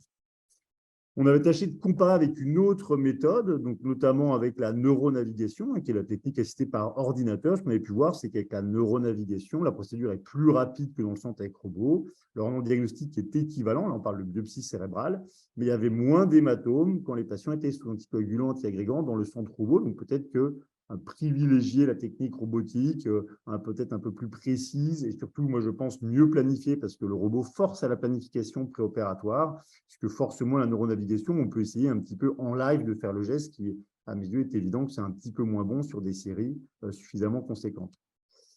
Donc, j'ai déjà suffisamment insisté. C'est juste pour dire qu'après, on tâche de développer un petit outil d'assistance à la planification. C'est l'image qu'on a en bas de la diapositive on tâche de montrer les zones à risque lorsqu'on fait des trajectoires intracérébrales. On voit qu'il peut y avoir de réelles complications dans nos patients. Là, c'est un patient réel qui avait fait un hématome temporal non nul sur une biopsie qui s'était compliqué avec conflit avec un vaisseau intracérébral. Les perspectives locales, de continuer à développer les techniques chirurgicales. On peut se poser la question d'un deuxième outil, parce qu'on dit qu'il y a peu d'outils très versatiles, et ça, à mes yeux, c'est un gros souci, un gros enjeu. Et ensuite, si j'arrive à pas trop remonter, mais à continuer de descendre, l'assistant de robot, je pense que ce serait intéressant de définir un rôle précis, les fameuses fiches de poste qui plaisent beaucoup à nos collègues administratifs. Comme ça, ils s'y retrouvent et on a quelqu'un qui est dédié au robot et qui aide le chirurgien sans qu'on lui dise que ce n'est pas à lui de le faire ou qu'il finisse par se rendre compte que ce n'est pas à lui de le faire et qu'il demande à plus faire. Donc, il faudra forcément des moyens financiers plus importants et je pense qu'il y a un enjeu sur ça également. Et ensuite, bien sûr que moi, je souhaiterais un outil plus versatile. Là, je prends une toute petite vidéo qui n'est évidemment pas de moi. Ça, c'est Boston Dynamics. Je pense que vous avez tous vu ce genre de vidéo. Donc, en fait, c'est un robot à qui on a donné une tâche dédiée avec évidemment des objets disposés dans l'espace de telle façon que le robot sait où il doit aller. Donc, on voit qu'il fait quand même nettement plus que nos télémanipulateurs qui sont toujours une avancée par rapport à le faire purement à la main, mais qui restent assez loin de la dynamique et de la gestuelle qu'on peut voir ici. Et c'est moi, à mes yeux, voilà, il y a un enjeu de changer un peu de braquet sur la robotique chirurgicale. J'ai l'impression là, on est en train de raffiner X modèle de télémanipulateur, alors que j'ai envie de dire que l'enjeu serait demain que le robot puisse réellement assister et aider le chirurgien à la réalisation d'un certain nombre de tâches chirurgicales, ce qui n'est pas du tout, à mes yeux, impossible compte tenu des moyens d'ingénierie actuels. Et là, je pense que j'ai terminé. Je vous remercie toute votre attention. Que, évidemment, je remercie l'ensemble de l'équipe parce que là, c'est moi qui parlais, mais c'est l'équipe qui arrive à servir du robot et qui me permet de faire ce genre de présentation et les travaux que j'ai présentés et qu'on a pu publier. Donc, voilà. Et je vous remercie aussi de l'attention sur cette présentation.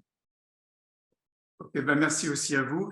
J'aurais peut-être une question, mais je la poserai après parce que je pense que ça touchera aussi la deuxième présentation. Toujours en neurochirurgie. Donc, on va passer la parole au docteur Dorfmüller, qui, lui, est chef de service à Rothschild. Fondation Rothschild. C'est bon, vous pouvez y aller. D'accord. 15 minutes, comme vous. Bonjour, merci de m'avoir invité. Donc, je continue avec l'application du robot dans la neurochirurgie, cette fois-ci exclusivement la neurochirurgie, presque exclusivement la neurochirurgie pédiatrique.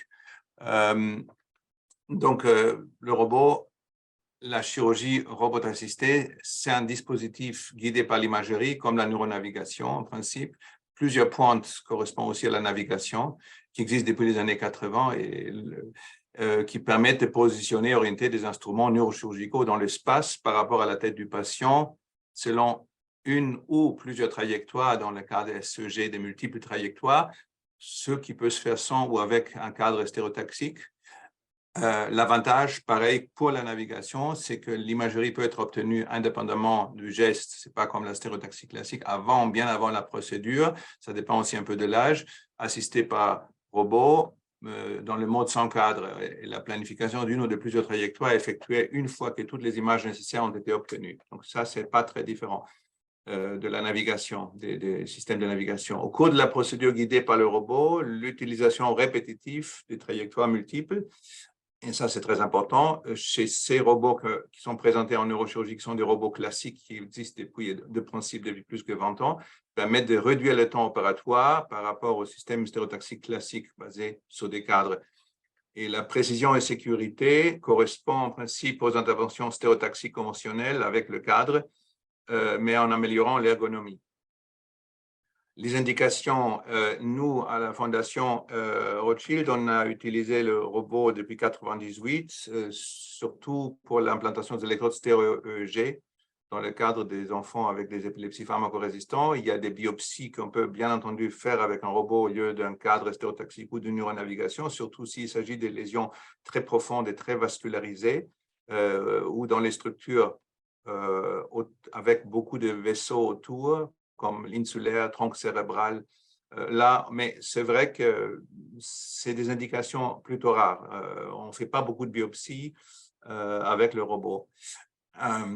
donc la neurochirurgie stéréotactique, donc surtout le fonctionnel, ce qui a été dit aussi, la DBS, l'implantation des électrodes profondes pour Parkinson, pour mouvements normaux chez les enfants, pour d'autres indications, qu'on ne fait pas chez nous. Chez nous, ça a été fait une fois avec le robot ROSA, mais finalement, l'équipe utilise le cadre stéréotaxique avec un scanner péropératoire dans la salle opératoire, la DBS.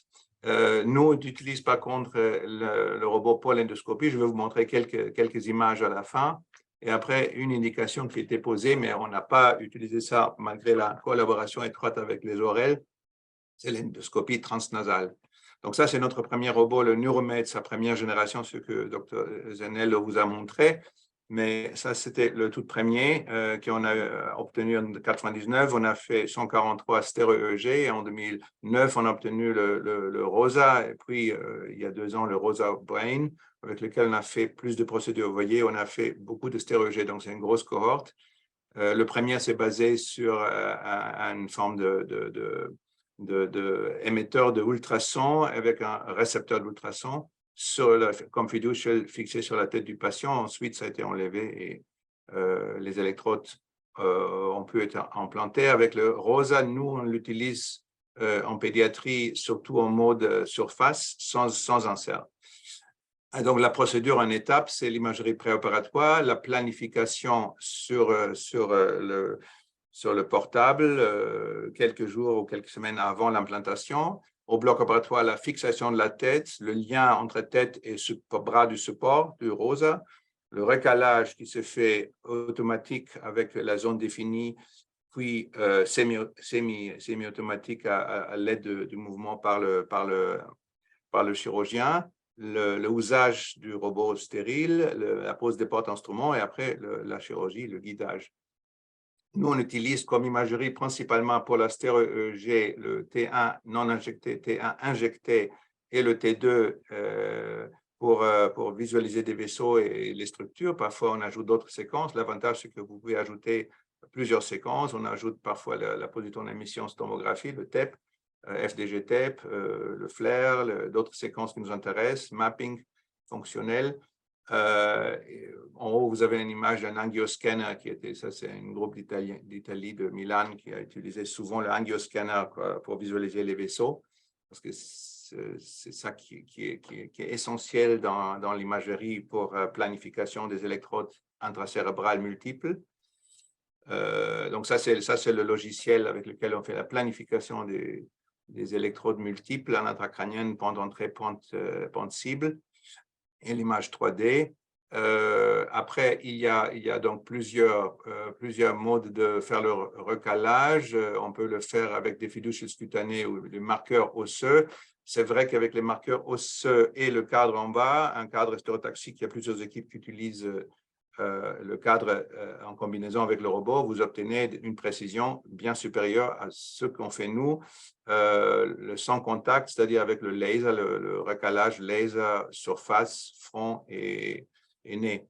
Mais après, la question, c'est quelle précision on doit obtenir pour quelle indication. Ça, c'est des instruments différents qu'on branche sur le robot.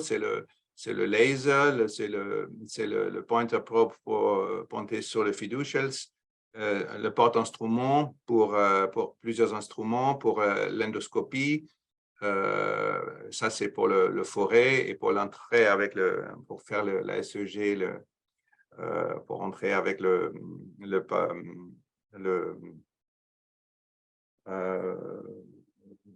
driving screw.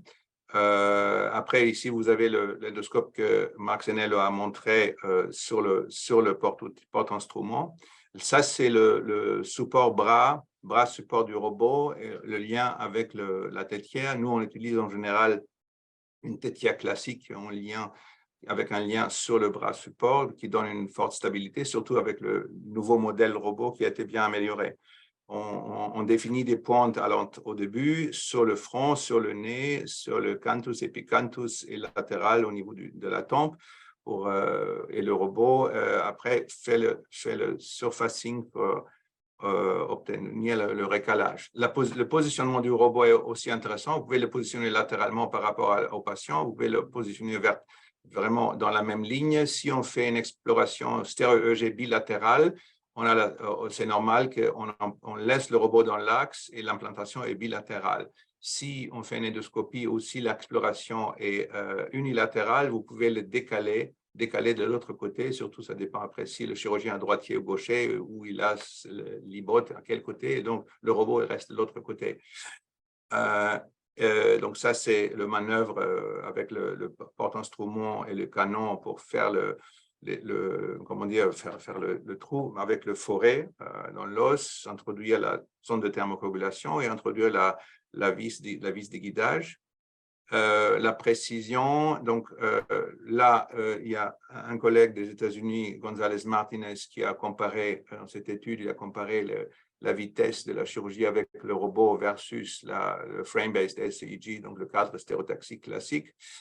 Certes, il y a des gens avec beaucoup d'expérience qui sont plus rapides avec le cadre stéréotaxique, mais il y a quand même une différence. Et si vous observez la chirurgie répétitive de l'implantation de 15, 18, 19 électrodes, vous voyez quand même il y a une forte gain de temps. Là, c'est les électrodes qu'on implante. Donc, ça, c'est la stéréo-EEG. Ici, vous avez une fusion du scanner post-opérateur. Vous voyez l'électrode, ici de haute définition par rapport à l'IRM. Et pour le localiser exactement plot par rapport à la neuroanatomie.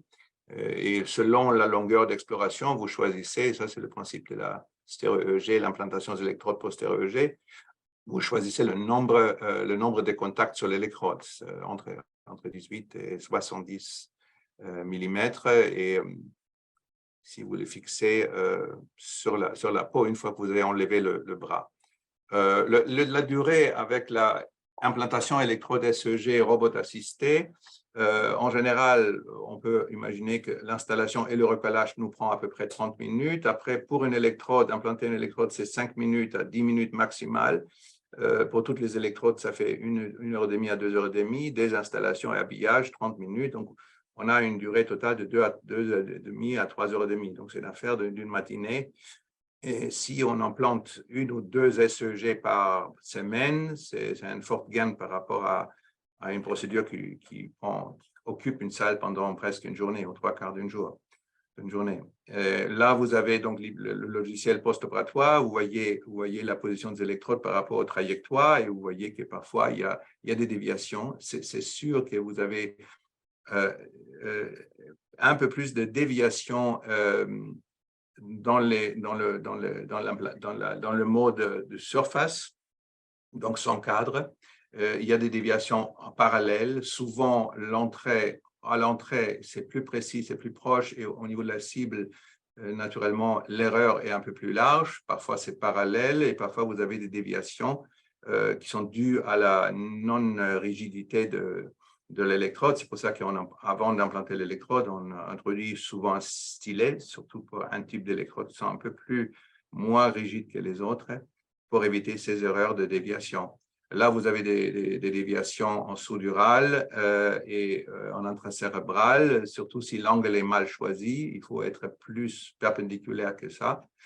Donc, il y a des erreurs qui sont dues soit à la mécanique, l'unité tétière robot, mauvais enregistrement au laser, déviation, l'orientation au cours du forage. Donc, si on appuie trop avec le forage, donc tout ça, c'est des astuces qu'il faut apprendre avec le temps pour éviter les erreurs. Après, il y a des erreurs intrinsèques, précision du robot. Il faut nécessairement une maintenance régulière, un calibrage du système.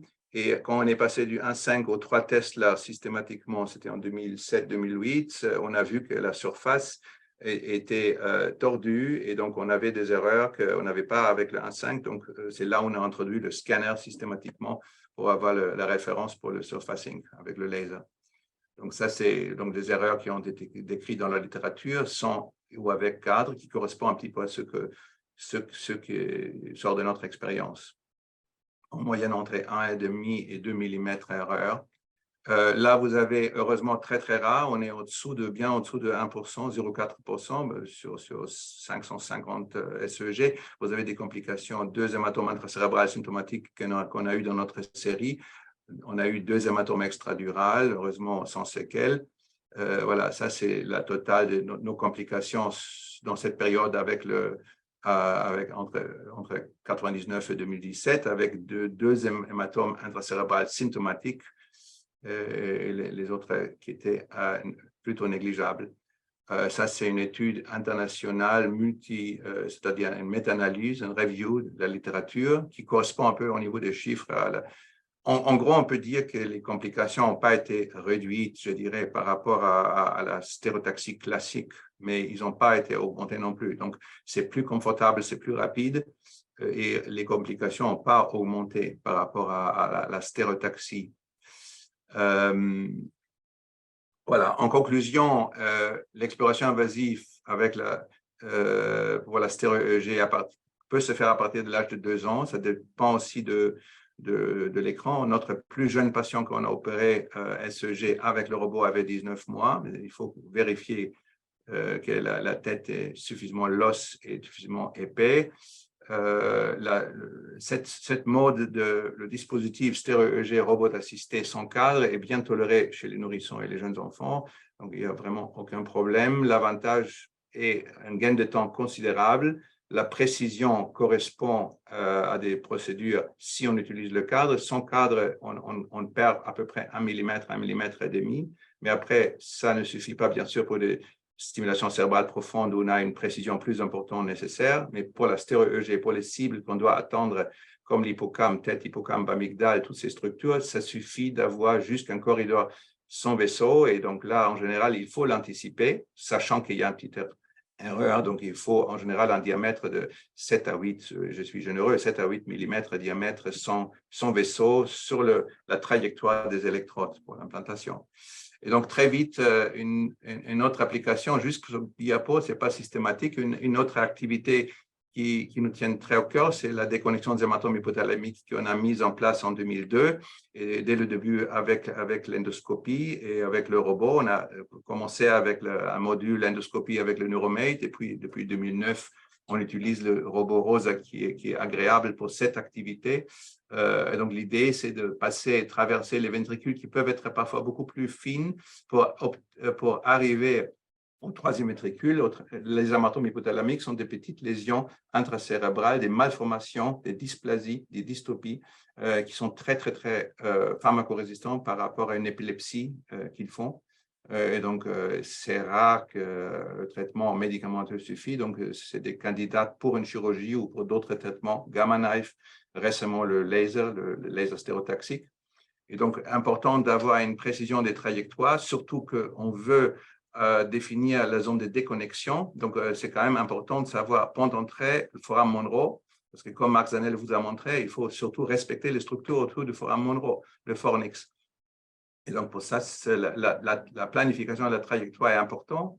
Et après, l'avantage, c'est la stabilité du bras. La stabilité du bras qui, comme ça a été dit sur une autre présentation tout à l'heure, permet de travailler à 2 mains. Donc, on stabilise le bras, on bouge le bras isocentrique, c'est-à-dire le bras et l'isocentre se trouve au niveau du trou osseux et l'endoscope peut être, une fois introduit axial, on continue à partir du ventricule en isocentrique à l'auteur du trou osseux et on peut guider avec les mains isocentriques dans le ventricule, dans le 3e ventricule pour déconnecter l'amatome, inspecter, déconnecter, faire des gestes qu'on fait avec la thermocoagulation radiofréquence ou avec le laser Revolix en intraventriculaire.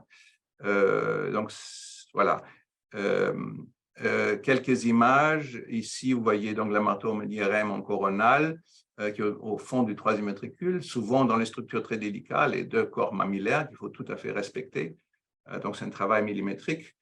Là, c'est la salle avec notre scanner qu'on utilise, mais pas pour cette application. Là, on installe l'endoscope avec la source de lumière et ensuite, on incise, trou et on amène le robot avec le bras et le porte-instrument pour l'endoscope sur le trou et on introduit l'endoscope dans le trou et ensuite, on avance jusqu'au ventricule. Ici, vous voyez l'écran devant nous endoscopique avec une optique de 30 degrés qu'on utilise généralement. Ici, vous voyez le sonde de thermocoagulation très fine et on fait des thermocoagulations en série.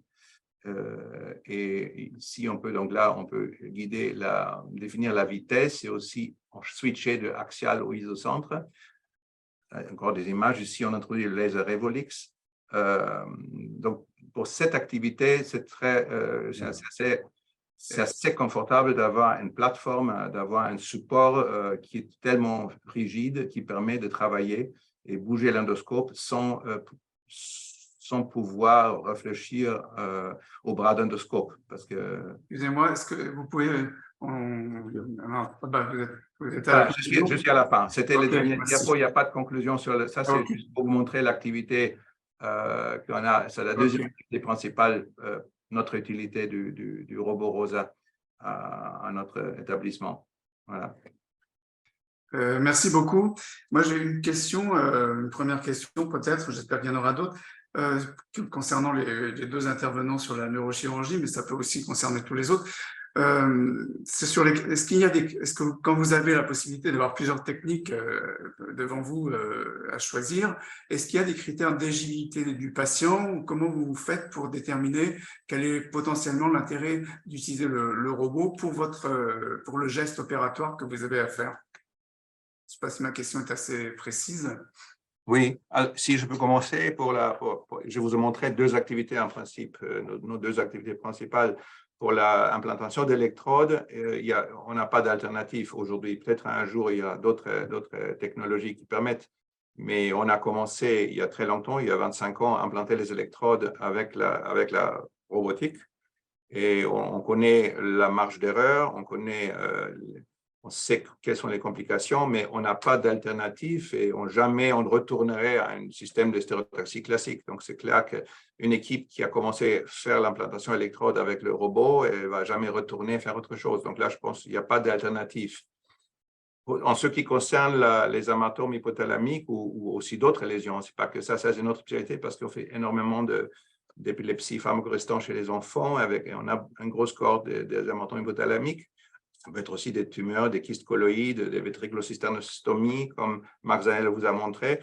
Là, effectivement, dans une taille, un soirée, on n'a pas beaucoup de temps, on est un peu limité au niveau du temps. On a des larges ventricules confortables. On peut utiliser, bien sûr, un système de navigation au lieu d'utiliser le robot. Le robot, il est utile dans les structures ventriculaires étroites. Parce qu'il est plus précis que les systèmes de navigation habituels. Voilà. En fait, merci vraiment pour toutes ces présentations très intéressantes. Mais en neurochirurgie, en orthopédie, donc vous basez sur l'imagerie extrêmement précise, préopératoire, péropératoire. Et donc, le robot va permettre de faire des coupes, si j'ai bien compris, extrêmement précises, ou de faire des biopsies, ou de faire des ponctions. Mais finalement, c'est vous qui faites la ponction, c'est vous qui faites la biopsie, c'est vous qui placez la prothèse. Est-ce qu'il n'y a pas des équipes qui, dans la mesure où finalement le robot fixe l'organe et vous avez une imagerie très précise, ce qui n'est pas le cas par exemple pour la chirurgie abdominale, il n'y a pas des robots dans lesquels vous avez imaginé la mise en place d'une biopsie, puisque on sait que c'est à 3 cm, ou mise en place d'une prothèse, ainsi de suite. Qu'est-ce que vous en pensez, vous, docteur Zanello, nos amis? Oui, moi je peux peut-être déjà juste répondre pour l'orthopédie. Ça existe déjà, c'est déjà en cours de développement, c'est-à-dire des robots qui font eux-mêmes intégralement, tout seuls, la chirurgie orthopédique, des prothèses. Par exemple, j'ai des collègues en Corée qui sont là-dessus. Alors, c'est des chirurgies qui durent quand même 3 heures pour le moment, avec un robot qui va tout doucement.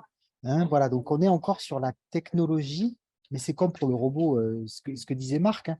Les robots qu'on utilise actuellement sont des robots de l'industrie qui sont déjà utilisés par l'industrie depuis 30 ou 40 ans, 30 ans. Donc, ça veut dire que globalement, on n'est pas dans l'ultra-technologie de la robotique appliquée à la chirurgie. On y est.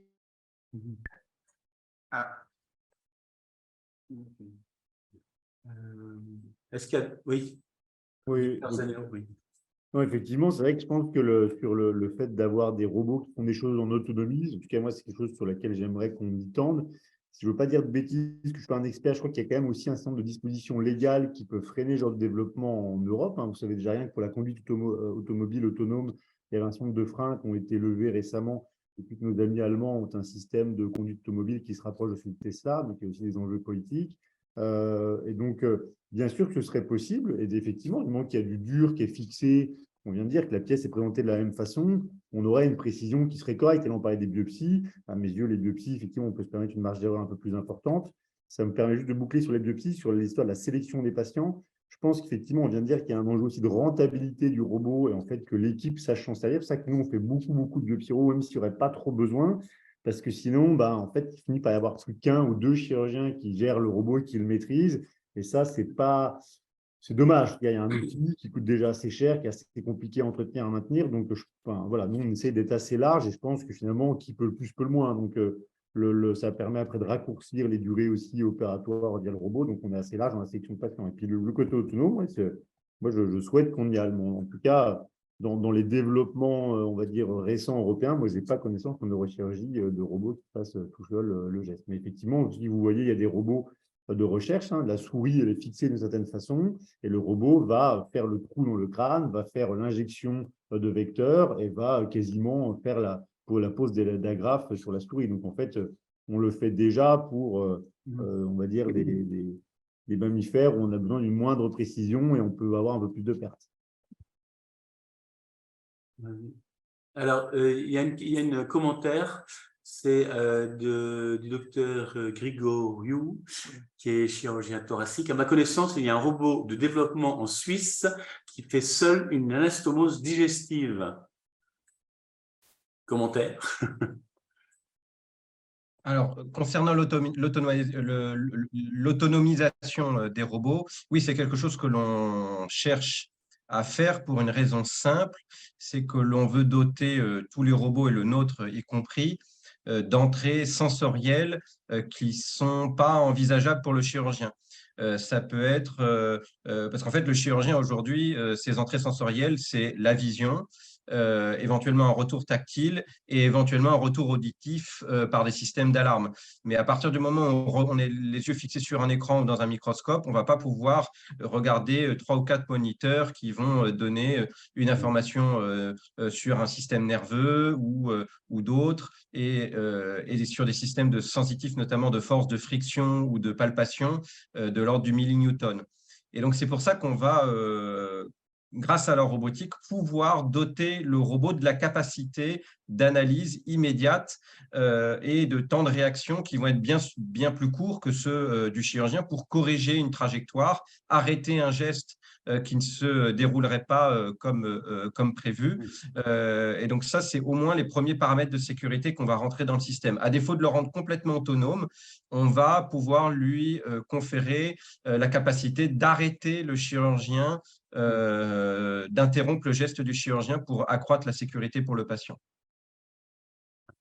Alors, donc c'est la précision, sécurité et fonctionnalité. Parce que moi, je l'ai écouté en neurochirurgie, en ORL, j'avoue que je n'avais pas la perception que finalement, plus on allait doucement, moins on crée de lésions au niveau du cerveau et au niveau de l'oreille interne. Donc, c'est vraiment extrêmement intéressant. Et si je peux me permettre, pour compléter le commentaire de notre collègue, faut savoir qu'en robotique et pour la gestuelle chirurgicale, on va avoir en fait 2 types de gestes. Soit des gestes extrêmement simples, entre guillemets simples, mais qui vont nécessiter une grande précision, une découpe osseuse, une trajectoire dans un organe, peut-être une anastomose, où en fait on va avoir un geste répétitif mais simple, auquel cas on va pouvoir l'automatiser. Et puis on va avoir aussi des gestes beaucoup plus complexes qui vont nécessiter un changement de stratégie opératoire, une réflexion par le chirurgien, pour lequel, là, je pense que le robot ne pourra pas être doté d'autonomie, en tout cas immédiatement, pour des raisons technologiques et pour des raisons aussi réglementaires. Et c'est à ce moment-là que la télémanipulation, le contrôle du robot par le chirurgien a toute sa place. Et alors, un sujet habituel et qui n'est pas trop abordé, c'est la téléassistance. comme vous faites de la télémanipulation, de la télévision, en quelque sorte, est-ce que vous avez envisagé, c'est certain, lui connaissant vos capacités vers l'avenir, mais imaginons un chirurgien qui utilise le robot Mako ou Rosa en orthopédie, en ORL, en neurochirurgie, qui est en difficulté. Est-ce que des systèmes de assistance par un autre expert à distance, c'est quelque chose que vous avez déjà mis en œuvre ou abordé ou préparé ou envisagé? Alors, très rapidement, pas du tout, parce que je pense qu'il faut être capable de réaliser de A à Z le geste en technique conventionnelle avant de le faire en technique robotisée, parce que voilà, les systèmes ne sont pas encore assez fiables. Aujourd'hui, dans la plupart des blocs, il y a un seul robot. Donc, si le robot tombe en panne, on ne va pas ramener un deuxième robot pour finir la procédure. Et donc, j'ai envie de dire que si le chirurgien n'est pas capable de faire la technique manuelle seul, de se sortir d'un problème seul, il ne faut pas compter sur une assistance à distance. Enfin, il doit être capable de s'en sortir seul. Enfin, moi, c'est mon analyse de la situation aujourd'hui, en tout cas. Ça changera probablement dans le futur, mais aujourd'hui, c'est comme ça que je vois les choses. Personnellement, je partage assez cet avis parce qu'effectivement, le nombre de robots est limité. Et donc, quand vous avez une activité, par exemple, comme la prothèse, vous ne pouvez pas faire toutes vos prothèses avec le robot parce qu'un robot ne suffit pas, première chose. Deuxième chose, pour ce qui est de l'autonomie, je ne suis pas sûr que culturellement on y soit. Pour avoir vécu les premières époques, par exemple, de la navigation pour les prothèses, il y a eu des résistances culturelles considérables à ça, considérables. Et donc, voilà, combien de fois me suis-je fait entendre, si tu n'es pas capable de faire une prothèse totale de genou avec des tiges centromédulaires, fais autre chose. Je me suis fait entendre ça plusieurs fois. Donc maintenant, l'autonomisation du robot, je pense qu'il y a aussi une étape culturelle à passer. Et ça, elle n'est pas forcément extrêmement facile à passer. Et je pense que pour ce qui est du robot Mako, il pourrait absolument le faire tout seul. Moi, je suis profondément convaincu que la technologie est pas loin pour le faire tout seul, pour faire la coupe tout seul. Enfin, j'appuie sur un bouton, de quelle utilité suis-je? Mais je pense que culturellement, il est pour l'instant difficile de passer à autre chose. Très bien. Il y avait une autre question, un commentaire. Est-ce que l'intelligence artificielle peut contribuer dans le développement de futurs robots, ou moi je dirais même dans des assistantes péropératoires, moi je dirais?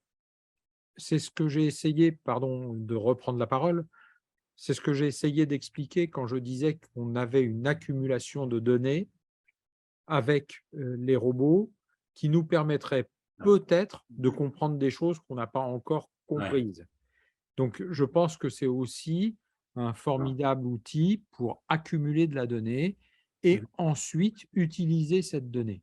Aujourd'hui, encore une fois, en tout cas pour ce qui est des prothèses, on n'est pas capable de faire le lien entre ce qui se passe au bloc opératoire, ou en tout cas pas complètement, de ce qui se passe au bloc opératoire et ce que le patient va vivre après.